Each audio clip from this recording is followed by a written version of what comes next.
দুনিয়াতে যত অদ্ভুত অদ্ভুত প্রশ্ন সব আপনি মুসা আলাইহিস সালামের মাথা থেকে পাবেন। বিভিন্ন বিষয়ে আল্লাহরে প্রশ্ন করতেন। সাইয়েদনা মুসা আলাইহিস সালাম আল্লাহরে বললেন, আল্লাহ আপনি আমার এমন একটা জিকির শিখাইয়া দেন যে জিকিরটার শব্দ আপনি আর আমি ছাড়া কেউ জানবে না।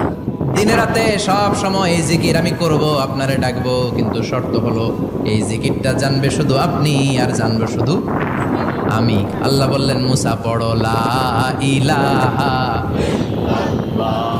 মুসা আলাইহিস সালাম কয়, মাবুদ এটা তো জাতীয় জিকির, সবাই জানে। আমি তো চাইছি এক্সেলেন্ট একটা জিকির, কারো কাছে নাই, শুধু আমি জানবো আর আমি পড়বো। আল্লাহ বললেন, মুসা এই লা ইলাহাকে যদি এক পাল্লায় রেখে দাও, তাম বিশ্ব, 7 আকাশ 7 জমিনটারে তুলে যদি তুমি আরেক পাল্লায় রেখে দাও, লা রাজাহাত কাফাতু লা ইলাহা ইল্লাল্লাহ, মুহূর্তের মধ্যে লা ইলাহার পাল্লা ভারী হয়ে যাবে। ও মুসা, তুমি যতই এক্সক্লুসিভ জিকির চাও, লা ইলাহার চেয়ে দামি জিকির আমার কাছে নাই।